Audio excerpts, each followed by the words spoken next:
लेना होगा सप्लायर से एमएसएमई डिक्लेरेशन। हाँ जी दोस्तों, ऐसा इसलिए लेना होगा क्योंकि जो भी आप परचेज करेंगे इनकम टैक्स में डिजला हो जाएगा अगर उसकी पेमेंट 15 दिन या 45 दिन में नहीं हुई। 45 दिन उस केस में है जब एग्रीमेंट हो। इनकम टैक्स में नया सेक्शन आ गया है, सेक्शन 43BH। आज हम डिस्कस करेंगे कि कैसे ये डिजलाउ कर देता है परचेज को और क्यों लेना होगा एमएसएमई डिक्लेरेशन। उससे पहले बताना चाहूँगा, जो भी भाई बंधु मेरे चैनल पे पहली बार है, इस वीडियो को पहली बार देख रहे हैं, जिन्होंने अभी तक सब्सक्राइब नहीं किया सब्सक्राइब कर लीजिए, साथ ही साथ बेल आइकन पे भी क्लिक कर लीजिए ताकि इस तरह का कंटेंट आपको मिलता रहे। तो दोस्तों, इनकम टैक्स में एक नया क्लोज इंसर्ट कर दिया गया है। सेक्शन 43B के अंदर एक नया क्लोज H इंसर्ट कर दिया गया है, जहाँ पे इनकम टैक्स डिपार्टमेंट बोलती है कि कोई भी सम एसएससी के द्वारा पेबल है किसी माइक्रो स्मॉल एंटरप्राइजेस को, ठीक है। और एमएसएमई एक्ट के अंदर सेक्शन 15 में जो प्रोविज़न बताया गया है उसके हिसाब से जो टाइम लिमिट है एमएसएमई एक्ट के अंदर, उस टाइम लिमिट के अंदर अगर एमएसएमई टैक्स पेयर को पेमेंट नहीं करी गई तो जो एसएससी है उसकी परचेज डिज अलाउ हो जाएगी।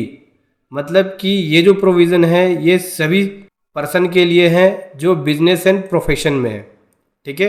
ये उन सभी एसएससी के लिए है अगर वो परचेज करते हैं सप्लायर से और विद इन 15 दिन या मैक्सिमम 45 दिन। 45 दिन कौन से केस में? जब रिटर्न अग्रीमेंट है आपके पास पार्टी के साथ, तो उस केस में अगर आप 15 या 45 दिन में पेमेंट नहीं करते हैं तो डिजला हो जाएगा। एमएसएमई एक्ट सेक्शन 15 के अंदर इसी टाइम लिमिट के बारे में है कि 15 दिन होगा विदाउट एग्रीमेंट और 45 दिन होगा विद एग्रीमेंट। अगर इस टाइम पीरियड के अंदर किसी टैक्स पेयर को पेमेंट नहीं की गई तो जो भी परचेज करोगे वो डिजला हो जाएगा। ये सभी बिजनेस के लिए एप्लीकेबल है, चाहे वो प्रोप्राइटरशिप हो, पार्टनरशिप हो, फर्म हो, बॉडी ऑफ इंडिविजुअल हो, एलएलपी हो, कंपनी हो, प्राइवेट लिमिटेड कंपनी हो, सभी के ऊपर एप्लीकेबल है। अगर फेल हो जाते हैं 45 दिन के अंदर पेमेंट नहीं की तो परचेज डिजला हो जाएगी। और ये जो सेक्शन है वो एप्लीकेबल है फाइनेंशियल ईयर 23-24 से, मतलब 1 अप्रैल 23 से एप्लीकेबल हो जाएगा। ये असेसमेंट ईयर 24-25 में जो भी ऑडिटर होगा जो आपके बुक्स ऑफ अकाउंट्स को ऑडिट करेगा उसको ये पॉइंट देखना होगा कि एमएसएमई वाले कौन से ऐसे क्रेडिटर है जिनकी पेमेंट आपने 15 दिन या 45 दिन में नहीं करी है। मतलब जो भी आपके क्रेडिटर है, डेटर नहीं क्रेडिटर की बात कर रहा हूँ, सबसे पहले आपको उनसे डिक्लेरेशन लेना पड़ेगा कि कैसे कौन कौन से ऐसे पर्सन है जो एमएसएमई में। अपने बुक्स ऑफ अकाउंट्स के अंदर उसकी ग्रुपिंग करोगे, एमएसएमई वालों को अलग कर दोगे और जो अदर होंगे उसको अलग कर दोगे। एमएसएमई वालों को आपको प्रायोरिटी बेसिस पे पेमेंट करनी पड़ेगी। अग्रीमेंट नहीं है तो 15 दिन में और अग्रीमेंट है तो 45 दिन के अंदर पेमेंट देनी पड़ेगी।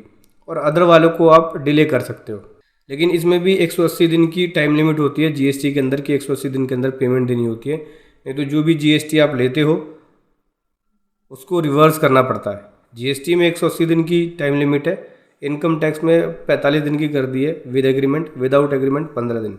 अब ऐसे में आपको वर्किंग क्या करनी होगी? अगर आप बिजनेसमैन है, बिजनेस एंड प्रोफेशन में, तो आपको वर्किंग क्या करनी होगी? देखो ध्यान रखो, आपको लेना होगा सबसे पहले एमएसएमई का डिक्लेरेशन। इसीलिए मैं इस वीडियो के अंदर बताया हूँ कि भाई एमएसएमई का डिक्लेरेशन लेना ज़रूरी है। सबसे पहले जितने भी क्रिएटर है उनकी एक लिस्ट बनाओ और उनसे इस प्रकार से, देखो मेरे पास एक फॉर्मेट है, इस फॉर्मेट के अंदर मैं आपको वीडियो के डिस्क्रिप्शन में लिंक दे दूंगा इसका वर्ड फाइल, वहाँ से जाके आप इस फॉर्मेट में डिक्लेरेशन ले सकते हो एमएसएमई का, जहाँ पे सप्लायर आपका एमएसएमई की डिक्लेरेशन को देता है कि हाँ वो जो प्रोप्राइटर है, नेम ये है, पैन नंबर ये है, जीएसटी नंबर ये है और उसका एमएसएमई नंबर ये है और एड्रेस ये है। मतलब बेसिकली वो एमएसएमई का डिक्लेरेशन देता है कि हाँ वो रजिस्टर्ड है या नहीं रजिस्टर्ड है। फिर जो आप लिस्ट बनाओगे उसमें से एमएसएमई वाले क्रिएटर को अलग कर लोगे, अदर वालों को अलग कर लोगे। जिनकी डिक्लेरेशन आ गई है उनके साथ आप अग्रीमेंट बनाओगे 45 दिन का, क्योंकि 15 दिन में कोई भी पेमेंट नहीं देगा, ज़्यादातर 45 दिन की टाइम को लेके चलेगा। तो फिर 45 दिन के आपको एग्रीमेंट बनाने पड़ेंगे जो एमएसएमई में रजिस्टर्ड है, फिर उनकी पेमेंट आप 45 दिन के अंदर कर सकते हो। आने वाली वीडियो में मैं ये भी बताऊंगा कि कैसे 45 दिन की पेमेंट एग्रीमेंट बनाएंगे क्रिएटर के साथ, उसका फॉर्मेट भी लेके आऊँगा। अभी फ़िलहाल के लिए समझो कि इस प्रकार से एमएसएमई का डिक्लेरेशन आपको लेना होगा, लेटर हेड पे प्रिंट आउट कराना होगा, साइन और स्टैंप लेने होंगे, उसका एक रिकॉर्ड बना के रखना होगा आपको, ठीक है, कि 15 या 45 दिन में पेमेंट हुई है या नहीं हुई है। अगर नहीं होती है तो जो भी आप परचेज डालोगे उस परचेज को डिसअलाउ कर दिया जाएगा, वो आपकी इनकम बन जाएगी और इनकम के अंदर उस परचेज के ऊपर टैक्स पे करना पड़ेगा।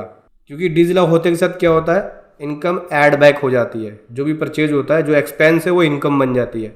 तो परचेज आपकी इनकम बन जाएगी, ऐड बैक हो जाएगी और उसके ऊपर इनकम टैक्स पे करना पड़ जाएगा। तो समझ गए दोस्तों, ऐसे आपको डिक्लेरेशन लेना है एमएसएमई टैक्स पेयर का। वीडियो कैसे लगी ज़रूर बताएं। Thank you so much. जय हिंद, वंदे मातरम।